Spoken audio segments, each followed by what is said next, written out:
मेरे भाई बहन, जो कृष्ण प्रेम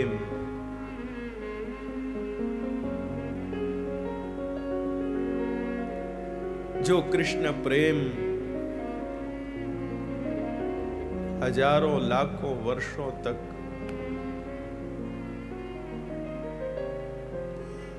तपस्या करने पर भी प्राप्त नहीं होता,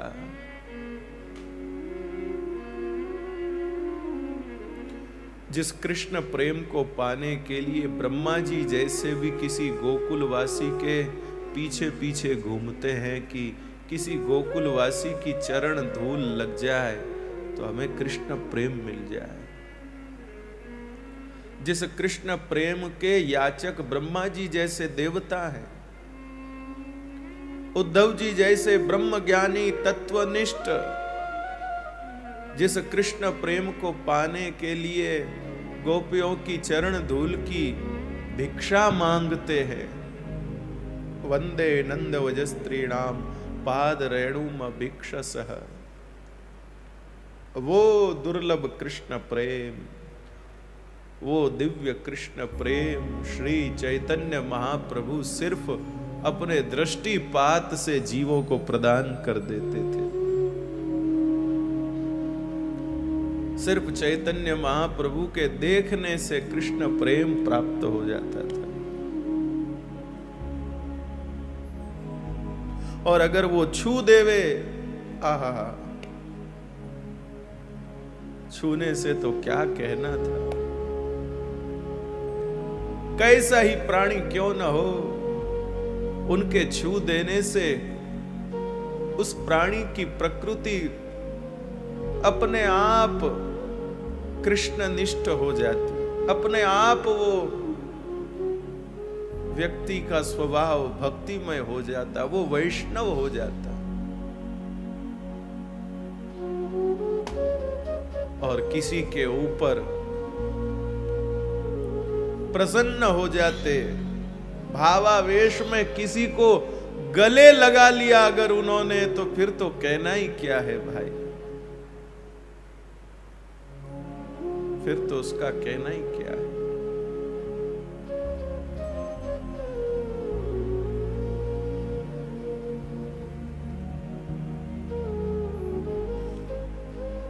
मेरे भाई बहन,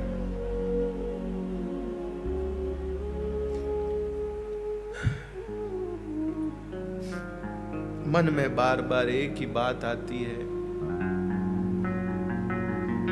कृष्ण प्रेम की इच्छा तो है,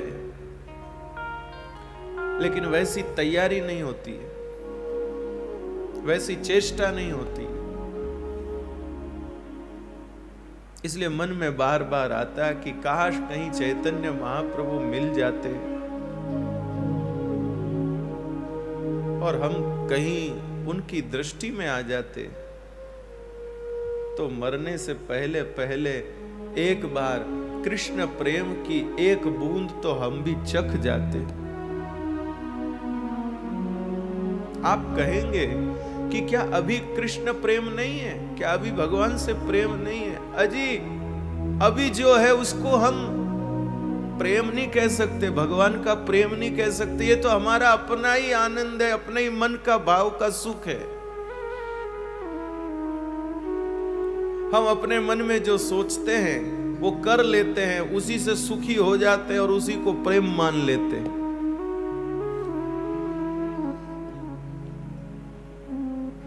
पर ये असली कृष्ण प्रेम नहीं है।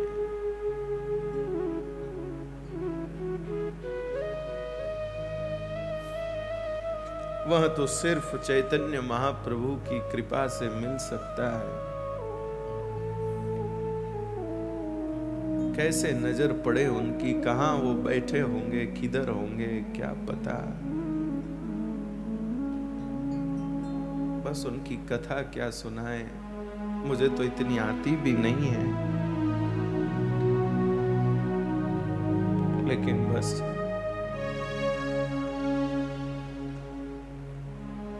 उनकी याद आती है, बस उनकी याद आती है। देखा जाए तो उस समय भी उनकी आवश्यकता थी, इसलिए वो आए। लेकिन लगता है कि इस युग में, अभी के दिनों में उनकी ज्यादा आवश्यकता है। मरीज तो अभी हम लोग ज्यादा हैं, उस समय मरीज भी थोड़े थे और डॉक्टर भी ज्यादा थे। एक तरफ नरसिंह मेहता थे, एक तरफ कबीर दास जी थे, एक तरफ मीराबाई थी, एक तरफ तुलसीदास जी थे, उस तरफ अन्नमाचार्य जी थे, श्री रामानुजाचार्य जी की परंपरा थी, इधर रामानंदाचार्य भगवान की परंपरा थी, उधर श्री आचार्य चरण वल्लभाचार्य चरण विराज रहे थे। उस समय चिकित्सक भी बहुत थे, रोगी थोड़े थे, और आज रोगी ज्यादा है पर चिकित्सा करने वाले नहीं।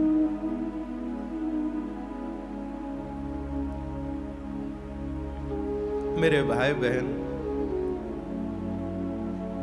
जो ऐसे चिकित्सक होते हैं बड़े, उनके पास वक्त नहीं होता कि वो लंबे समय तक कहीं जाकर चिकित्सा कर सके, तो वो शिविर लगाते हैं, 2 दिन का शिविर, 4 दिन का शिविर, उसमें फिर सब रोगी अपना उपचार करवा लेते हैं। ऐसे ही मेरे भाई बहन, मन में आती है कि भले ही चैतन्य महाप्रभु इस भूमंडल पर जन्म न लें, लीला न करे, कुछ न करे, पर कोई 1, 2, 4 दिन का शिविर ही लगा दे तो हम जैसे रोगियों को वो देख लेवे, हम लोगों को थोड़ा उनकी दृष्टि मिल जाए,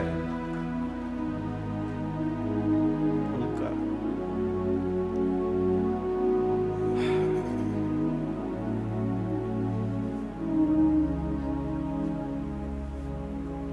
उनकी याद आती है भाई, और कुछ नहीं। तो कृपानाथ, ध्यान दीजिएगा,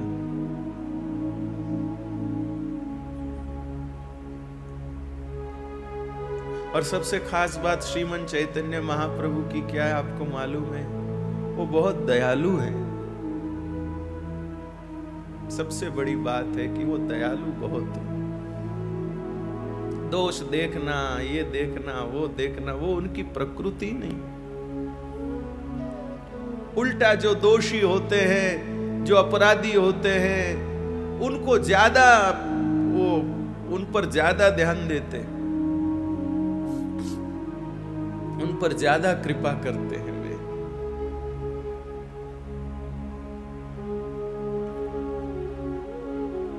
बहुत दयालु, बहुत कृपालु हैं श्रीमन चैतन्य महाप्रभु, बहुत दयालु हैं। भगवान का नाम जिसके अंतःकरण में अहर्निश रहेगा माता जी, वो दयालु होगा ही। जिसके दिल में दया हो, जिसके दिल में हरिनाम होगा, दया उसके साथ होगी होगी। जैसे माला के साथ झोली होती है ना, माला जपते एक झोली में डाल करके, तो माला है तो झोली भी होगी होगी। ऐसे ही जहां हरिनाम होगा वहां दया तो होगी होगी। जिसके मुख में हरिनाम हो और वो निर्दयी हो ही नहीं सकता। हरिनाम जिनके हृदय में रहता वो बहुत दयालु होते हैं, उनके दिल में बहुत दया होती है, बहुत दया होती है उनके दिल में। आहा, जगाई मदाई जैसे नर राक्षसों को भी जिन्होंने गले लगा लगा के भक्त बनाया। हरिदास ठाकुर क्या कहना,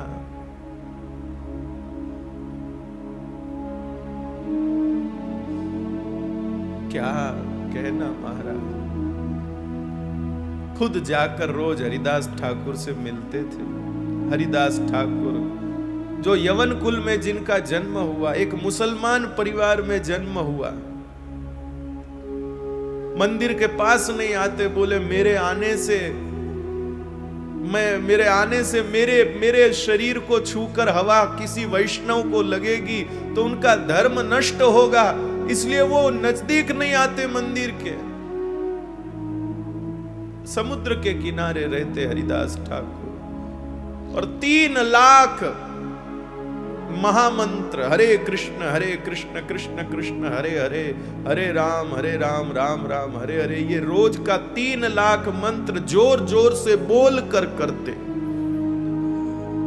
मन में सोचते थे मैं गांव में करूंगा, कोई विरोध करेगा, किसी को बुरा लगेगा, इसलिए समुद्र के किनारे चिल्ला चिल्ला कर 3 लाख बार मंत्र जपते।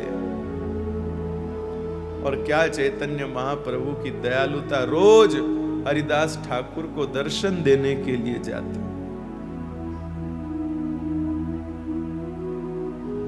जब हरिदास ठाकुर भगवान की लीला में चले गए, श्री चैतन्य महाप्रभु ने उनके शरीर को गोदी में लेकर नृत्य किया और खुद ने उनके शरीर का संस्कार किया। श्रीमन चैतन्य महाप्रभु ने अपने हाथों से, लोग जिसको एक मुसलमान एक ऐसा समझकर दूर करते रहे, लेकिन चैतन्य महाप्रभु की दयालुता देखिए आप। इतना ही नहीं, पूरे गांव में भिक्षा मांग करके और फिर हरिदास ठाकुर जी का वो भंडारा किया चैतन्य महाप्रभु ने। पूरे गांव में खुद ने भीख मांगी, मेरे हरिदास का उत्सव है कुछ दीजिए, मेरे हरिदास का उत्सव है कुछ दीजिए। किसी ने चावल दिया, किसी ने दाल दिया, वो सब जमा करके और उसका भोजन बना के चैतन्य महाप्रभु ने अपने हाथों से सबको बिठा के खिलाया। ये मेरे हरिदास का भंडारा है, उस उत्सव है, वो भगवान से मिल गया, मैं उसका उत्सव मना रहा हूं। ऐसे चैतन्य महाप्रभु थे। इतनी सुकुमार उनकी काया थी, मैं आपको क्या बताऊं। गुलाब का फूल भी क्या होगा, उतना कोमल उनका शरीर, लेकिन घास के ऊपर, सूखी घास के ऊपर सोते थे। छोटे छोटे 2 वस्त्रों के अलावा और उनके पास कोई सामान नहीं था। क्या पता है, कितना कुछ कहें उनके बारे में। वो तो चैतन्य महाप्रभु, तो चैतन्य महाप्रभु थे। मैं तो अपना कल्याण समझता हूं कि आज गंगा किनारे उनकी याद आई। मैं तो समझता हूं श्री गंगा जी ने इतने दिनों के प्रवास का फल आज हमको दिया कि आज हम चैतन्य महाप्रभु को याद कर।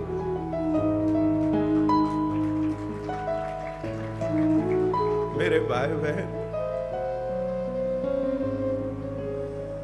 भगवान की स्मृति पवित्र करती है, धन्य करती है, लेकिन मेरे भाई बहन, भक्ति को उन्नत तो किसी भक्त की स्मृति ही करती है। ऐसा लगता है कि भगवान को याद करने से भक्ति बढ़ती होगी, लेकिन नहीं मेरे भाई बहन, हमको तो लगता है भगवान को नहीं, भगवान के प्रेमी भक्तों को याद करने से भक्ति बढ़ती है। भगवान के प्रेमी भक्तों को याद करने से भक्ति बढ़ती है। चैतन्य महाप्रभु तो चैतन्य महाप्रभु थे भाई, कोई शब्द नहीं है हमारे पास, बस उनकी याद आ गई भाई। तो चैतन्य महाप्रभु की तो भक्ति का स्वरूप ही नृत्यमय था। वो तो नाचते नाचते ही भक्ति करते थे भाई, नाचते नाचते ही भक्ति करते थे। तो नाचना बुरा नहीं है, लेकिन उसके केंद्र में श्री ठाकुर जी हो। मेरे भाई बहन, आप लोग भी नृत्य करते हैं, कथा में जरूर करना चाहिए, कोई विरोध नहीं है मेरा, लेकिन पूरा ये ध्यान रखें कि हमारे नृत्य का उद्देश्य, नृत्य का केंद्र जो है वो ठाकुर जी होने चाहिए। मेरे भाई बहन, ठाकुर जी होने चाहिए। आपके मन का आह्लाद नृत्य में प्रकट होना चाहिए, ना कि एक रस्म। किसी के घर में शादी होती है ना, तो भाई सबको एक एक बार ठुमका लगाना जरूरी होता है, क्योंकि एल्बम में फोटो आना चाहिए नाचते हुए। कि भाई ये भी नचे, ये भी नचे, ये भी नचे। लेकिन ये भक्ति, भगवान के कथा का नृत्य कहो या भक्ति का नृत्य कहो, ये वैसा नहीं है कि जिसमें रस्म है कि सबको नाचना जरूरी है। बुआ नच गई, भतीजे नच गए, दामाद जी नच गए, फूफा जी नच गए, और कौन बचा भाई उसको भी नचाओ, उसको भी नचाओ। ये रस्म नहीं है, ये तो अहलाद है। यदि आपको अहलाद आया हो तो नाचे। अब शादी के अंदर किसी को मौज आई चाहे नहीं आई, नाचना ही पड़ता है। मैंने देखा बेचारे बड़े विचित्र विचित्र नाचते, नाचते तो आता नहीं, लेकिन अब क्या करें, ना नाचे तो लोग कह देखो ये खुशी नहीं है।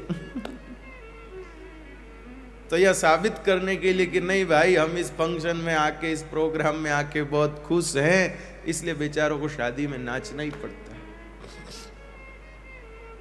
लेकिन मेरे भाई बहन, ये जो भगवान की भक्ति का उत्सव है, इसमें नाचना रस्म नहीं है। आपका आह्लाद आप अभिव्यक्त करिए, आपके आह्लाद को आप अभिव्यक्त करिए, कोई दिक्कत नहीं। कृपानाथ।